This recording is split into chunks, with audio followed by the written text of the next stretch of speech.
안녕하세요. 오늘은 13번째 직터뷰입니다. 오늘은 스타트업에서 개발자로 일하는 친구를 모셨어요. 안녕하세요. 저는 스타트업 회사에서 만 2년차 근무하고 있는 개발자입니다. 프론트엔드 웹 개발자입니다. 나도 공대 출신이지만 컴공은 유독 회사 조직 문화가 다른 것 같더라고. 그치? 어때? 개발자로서의 회사의 문화에 대해서? 공무원이나 공기업 다니는 사람과의 약간 대척점으로 그래.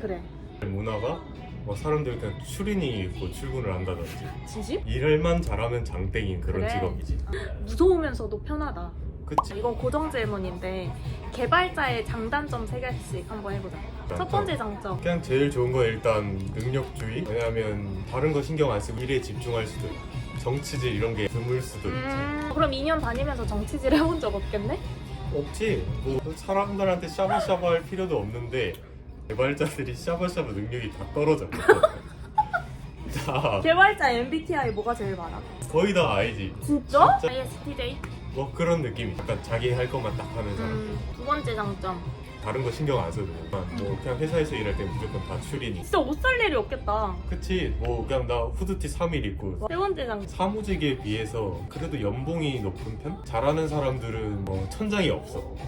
계속 올라가. 그냥 계속 미친 듯이 올라갈 수 있어. 20대여도 1억을 뚫고. 물론이지. 좀 상위 케이스를 말해보자면 20살 때부터 막 스카웃을 당하는 경우도 많아. 대기업에서 끌고 가는 사람들은 진짜? 부르는 게 몸값이야 그냥. 너무 다른 세계 같아. 그러면 너가 생각했을 때 학벌이랑 아니면 진짜 개발을 잘하는 실력이랑 중요도가 몇 대 몇 정도라고 생각해? 8대2? 아, 학벌이 중요하단 말이야? 아니 맞네. 능력이. 능력이 8, 학벌이 2? 내가 궁금한 거는 능력이 좋은 건 알겠어. 근데 그거를 어필을 해야 되잖아. 어필을 하려면 객관적인 서류들이 있어야 되잖아. 자격증이든 학벌이든. 그치. 그런 건 뭘로? 그거를 보여주기 가장 좋은 직종인 것 같아 우리가. 그러니까 어떻게 보여주냐고. 다른 사람들은 그 사무 능력을 객관화 지표를 보여줄 수가 없어서 자격증이 되고 학벌이 되고 뭐 이해했어. 그럴 수 있는데 우리는 그거를 보여줄 수가 있어. 이해했어. 사이트를 만들어서 보여줄 수도 있고 그렇네. 코드를 보여줄 수가 있어. 한마디로 포트폴리오가 되는구나. 그치. 나 그거 너무 중요한 것 같아. 왜냐면 회사를 다니면 내가 회사의 그냥 부속품인가라고 생각하는 사람들이 되게 많아. 왜냐면 나한테 남는 게 없거든. 그치. 근데 개발자는 그게 된다는 거잖아, 포트폴리오가. 맞아. 나 말 개빨라졌어 지금. 그래서 남는 게 많지 회사를 아. 다니면서. 첫 번째 단점. 엉덩이가 무거워져. 계속 앉아있다 보니까 운동 부족이 될 수도 있고 두 번째 단점. 철저한 능력주의가 독이 될 수 있지. 왜? 동기부여가 되는 거 아니야? 자기가 그렇게 욕심이 있으면 괜찮아. 하지만 옆에 그런 사람이 있고 자기는 그렇지 않으면 오히려 기눌리고. 자괴감? 그치. 막 내 친구든 네카라쿠베 구글 엄청 좋은 데 갈 수 있어. 근데 나만 중소기업에 다닐 수도 있는 거고 그런 박탈감을 느끼기 쉽지. 세 번째 단점. 공부의 연속이야. 이게 워라벨과도 관련이 있어. 3년차 이하들은 꼭 퇴근하고 한두 시간은 공부해야 돼. 왜냐면 개발 트렌드가 계속 바뀌고 같은 기술로 계속 써먹어봤자 발전할 수가 없어. 그 기술이 계속 바뀐다는 게 예를 들어 버전 2.1, 2.2 이렇게 돼서 맞아. 업데이트 돼야 돼? 예를 들어서 최신 기술은 뭐 웹페이지를 여는데 2초 걸릴 거를 1초를 걸리도록 뭐 개선을 했어. 그러면 필연적으로 최신 기술을 안 쓸 수가 없거든. 그리고 최신 기술을 따라가지 못하면 도태돼. 그러면 개발자들은 대부분의 전공이 컴공이야? 그건 아니야. 그게 왜냐하면 컴공에서도 개발을 하는 애들이 3분의 1 정도밖에 안 돼. 개발을 안 해. 진짜? 나 컴공이면 무조건 다 개발자인 줄 알았어. 못해. 문과에서 오는 애들도 엄청 많고 비전공자도 많고 특성하고 나온 애들도 많고 그냥 생각 없이 컴퓨터 좋아해 오는 애들도 엄청 많지. 개발 뭔가 적성이 안 맞아서 탈주한 애들이 대부분이야. 여기저기서 들어오긴 하지만 살아남는 사람은 정말 능력이 있는 사람만. 그치. 그리고 인기 있는 이유라고 하면 유니콘 기업들이 엄청나게 성장을 하니까 네카라쿠베. 그치. 당토 했어. 요새 당토까지부터? 네카라쿠베 당토? 맞아. 당근마켓 토스까지 붙지. 걔네들이 너무 핫해지니까 워라벨이 좋다, 연봉이 막 하늘을 뚫는다 막 이런 얘기 때문에 몰리는 것 같기도 한데 거품이야. 거품이야. 왜냐하면 개발자들은 3년차 이하가 70%야 거의. 완전 밑바닥에 피라미드 형태구나. 엄청 몰려있고 걔네들은 수요가 없어 근데. 그 사람들은 또 나고되기가 쉽단 말이야. 그러니까 완전 탑 1%, 0.1%만 해당되는 건데 여기에 너무 집중이 과잉돼서 그치. 이 거품이 그치. 엄청나게 그 거품이 요즘은 많이 꺼져가는 시기이기도 하고 채용 공고가 수요가 엄청나게 많이 줄고 시장도 많이 줄긴 했지. 이젠 반대로 수요는 줄어가는데 하는 사람들 많아지고. 그치. 완전 밑바닥에 야 깔린 이거 사람이 완전 엄청 그거 아니야? 많지. 주식? 아, 그럴 수 있지. 주식 막 오른다 이럴 때 사다가 그치. 꼭대기에서 사서. 신입들이 피 터지지. 그럼 개발자가 되기 위해서 공부법에 대해서 좀 궁금한데, 첫 번째로 공기업, 공공 쪽에 좀 오래된 회사에 가고 싶다. 그럼 어떻게 해야 돼? 일반 다른 직종과 비슷하다고 자격증이 중요하고 적성 검사를 봐야 돼. 그랑 똑같아? 거기 똑같은데 플러스 코딩 테스트 거의 필수적으로 들어가는데 쉽다 상대적으로. 그럼 두 번째, 기업이나 가고 싶다라고 하면 뭘 공부해야 돼? 유니콘 기업이나 괜찮은 스타트업을 가려면 철저히 능력주의. 얘네들은 고졸도 뽑아. 그냥 코딩 테스트만 엄청 잘 보면 돼. 그럼 코딩 테스트의 난이도가 엄청 어렵겠네? 내 지인 중에서 좋은 유니콘 기업을 갔다고 하는 사람들은 일단 코딩 테스트로 수상 경력이 하나씩은 있어. 어디에서 뭐 탑을 한 번씩 찍어봤어. 너가 2년 차잖아? 내가 알기로는 다양한 회사들을 많이 다녀봤잖아? 좋은 회사 고르는 팁 같은 거 있어? 1번 기준이 높아야 돼. 채용 공고가 일단 까다로운 회사가 좋은 회사일 확률이 높아. 아무것도 안 보고 뽑는다. 구릴 확률이 그도 그만큼 높다. 천장이 없는 만큼 지하의 깊이도 없는 것 같아. 일단 코딩 테스트는 무조건 있는 회사를 가는 게 좋은 것 같아.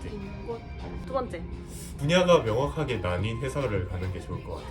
너무 작아서 개발팀이 따로 없으면 문서 작업을 뭐 많이 할 수도 있고 매주 미팅이 엄청나게 많을 수도 있고 다른 일을 많이 할 수 있다. 너가 지금 프론트엔드를 하면 프론트엔드인 사람을 뽑는 회사가 그치? 더 낫다는 거. 맞아. 구체적으로 뽑는 회사. 세 번째, 특히 사회초년생은 사수의 유무가 엄청 큰 것 같아. 근데 채용 공고에 사수 있음 이렇게 쓰진 않잖아. 없지만 규모가 어느 정도 있어야 된다. 스타트업이지만 개발팀이 2명이다. 이러면 힘들어질 확률이 굉장히 높다. 상원수의 규모를 보라는 거지. 그치. 그럴수록 사수도 있고 체계도 그치. 좀 갖춰져 있고 이러니까. 어느 회사든 그거는 공통적이겠지만 끌어줄 수 있는 사람이 있다는 게 엄청 중요하다. 그만큼 발전할 수 있거든. 어떤 1년을 보냈는가가 너무 중요해서.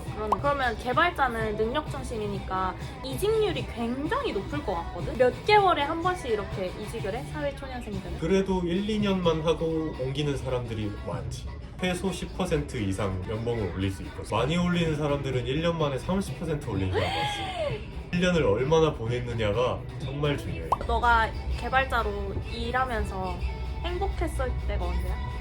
개발이 참 수학 문제 푸는 것 같단 말이야. 왜 해결이 안 되지? 하다가 일주일 동안 고심한 게 갑자기 됐을 때 그때 큰 희열을 일주일이나 고심을 해? 내가 진짜 개발자는 못 되겠다라고 생각했던 시절이 있었는데 컴활 있지? 컴활 자격증. 근데 실기 시험을 보는데 1급 봤나 보네. 1급 봤어. 영어를 쓰는데 영어를 막 10줄 써가지고 엔터를 치는데 에러가 뜨. 계열받는 거야. 그래서 나 개발자 못하겠다. 그러면 일하면서 좀 힘들 때, 불행했을 때. 그게 에러가 해결이 안 되는데 엔드라인이 있다? 내가 피똥 싸는 거야. 그래서 밤새야 돼. 워라벨이 없지. 웹툰 마감일처럼 개발자도 그치. 마감일이 있구나. 야. 너 그럼 일주일에 최대로 일해본 시간이 몇 시간이야? 나는 2개월 동안 주 80시간 주말 없이 그냥 거의 하루에 15시간씩 잠만 자고 눈 떠서 계속 밥 먹으면서 일하고. 그거 불법이야. 그치? 주 52시간. 근데 신고 못하지. 포괄임금제. 불행하지. 충격이야. 내가 개발자 왜 했지 싶기도 하고. 잘하면 천국이고 못하면 지옥이고. 내가 보니까 요새는 정보교육이 필수 시간이 늘어났더라고. 우리 고등학교 때 정보교육하면 포토샵하고 이랬잖아, 시험. 근데 요새 애들은 코딩을 다 배운대. 맞아. 그래서 앞으로 컴활이래. 컴공, 개발자 이런 IT 쪽에 수요가 점점 많아질 것 같은데 그치. 감히 대선배로서 한마디. 걔네들은 사회로 나오면 얼마나 더 잘하겠어. 그치? 그만큼 우리도 쫓겨나가는 삶인데 더 열심히 해야 되고 악착같이 선택을 해야 된다는 점. 전공자랑 비전공자의 개발자 준비하는 사람들한테 항상 하는 말이 진로 설정을 정말 잘해야 돼.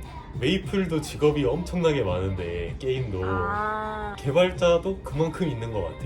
개발자라고 다 포괄되는 단어지만 그 안에 세분화된 역할이나 직종, 직무 이런 게 다 다르다고? 그치 그걸 잘 선택하라고? 그치.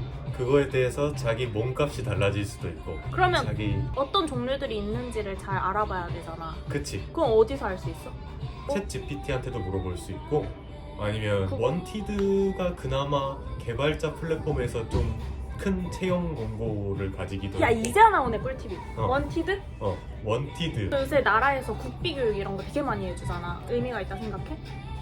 자기가 어떤 거를 선택해야 되는지 잘 보고 자기가 게임 개발자일 수도 있고 가상 웹 개발자일 수도 있고 어플리케이션 개발자일 수도 있고 프로그램 개발자일 수도 있고 게임 개발자일 수도 있고 그거를 설정하고 그 다음에 국비교육, 부트캠프 그런 거를 선택을 해야 돼 갑자기. 무턱대고 그냥 아무 교육이나 듣지 말고 검색해보면 어떤 개발자가 유망한지, 연봉이 높은지, 규모가 큰지, 어떤 개발자가 많은지 그런 거를 알 수 있는데 유튜브는 코딩 애플이 좋습니다. 그 친구가 아주 개발 트렌드를 잘 야, 너 왜... 알려준다. 아, 그럼 종합해보면 꿀팁이 GPT, 원티드, 코딩 애플 코딩 애플, 사이트 나중에 알려줘. 나오는데? 이 4개를 참고하세요. 오늘은 개발자 친구를 모셔봤는데요. 다음 영상에서 만나요. 안녕!